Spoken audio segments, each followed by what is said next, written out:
anak-anak Aikid semuanya, apa kabarnya pada pagi hari ini? Semua dalam keadaan sehat kan? Nah, pagi hari ini sebelum kita melakukan aktivitas, Tante Leni mau mengajak anak-anak untuk membaca firman Tuhan dan mengerjakan Book of Life-nya ya. Nah, firman Tuhan pada pagi hari ini diambil dari Kitab Kejadian pasal 25 ayat 29 sampai dengan pasal 26 ayat 16. Nah, nanti anak-anak baca keseluruhannya ya.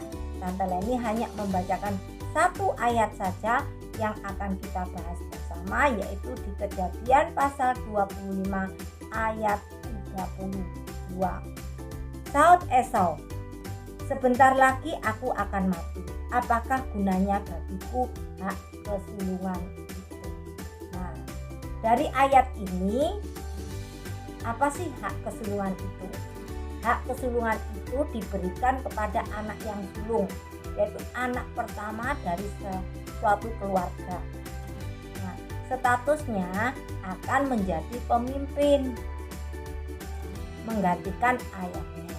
Nah, dari cerita ini, Esau itu meremehkan arti hak kesulungan, di mana Esau rela menukarkan hak kesulungannya kepada adiknya Yakub demi semangkok sup merah.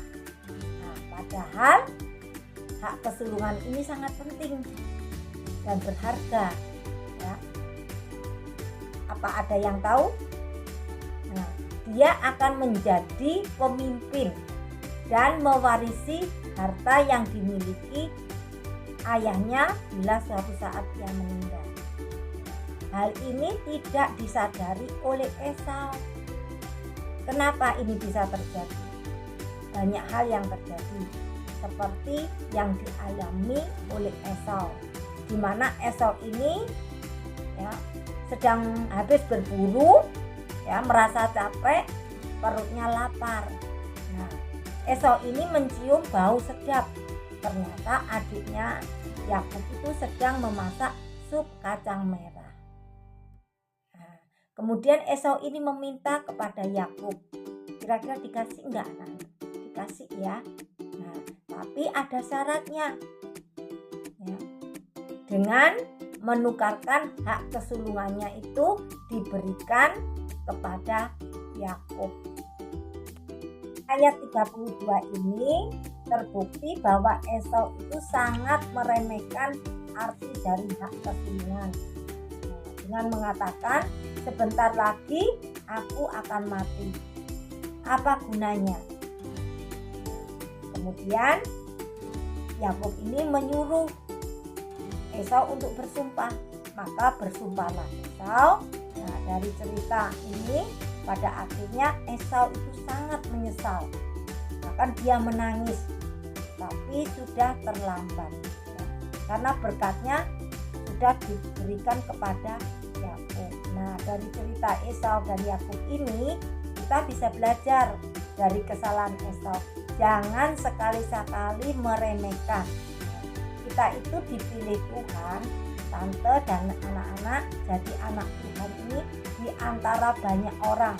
Nah, ini merupakan panggilan Tuhan. Dengan cara apa? Agar kita itu tetap jadi anak Tuhan sampai pada akhir hidup kita. Yaitu dengan cara rajin berdoa, rajin membaca firman Tuhan, bahkan rajin beribadah.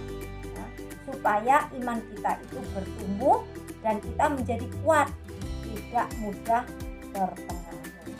Nah, contohnya hari Minggu kan anak-anak libur, kemudian diajak temennya ke mall main pensil.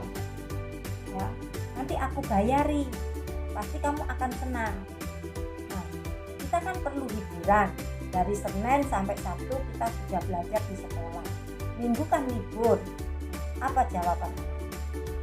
Kalau anak-anak mau menurut ajakan daripada teman, ya, lama-lama anak-anak menjadi malas ke gereja. Ya, akhirnya anak-anak jauh dari Tuhan karena sudah terpengaruh hidupnya jadi rusak. Ayo, siapa yang rugi? Nah, padahal Tuhan memilih kita jadi anaknya, itu telah menyediakan berkat, bahkan tempat yang terindah, yaitu di surga. Nah, tapi kalau kita menyia-nyiakan panggilan tersebut, maka tempat itu akan diberikan kepada orang lain, berkatnya juga. Nah, maka apa yang terjadi? Yaitu tidak akan mendapatkan tempat di surga, melainkan dapat yaitu di neraka kekal untuk selama-lamanya. Nah, dari cerita ini ya, Tante Leni percaya ya, anak-anak Aikid pasti tidak ada yang mau. Nah, ayo di tahun 2025 kita jangan meremehkan apapun yang Tuhan perintahkan, baik itu lewat firman Tuhan ya, kita patuhi, jangan diremehkan. Maka bukan hanya tempat ya yang di surga yang akan kita dapatkan atau kita terima, tapi kita dapat mahkota, tinggal bersama-sama dengan Tuhan Yesus di surga untuk selama-lamanya. Nah, demikianlah firman Tuhan. Tuhan Yesus memberkati anak-anak Aikid semuanya. Amin.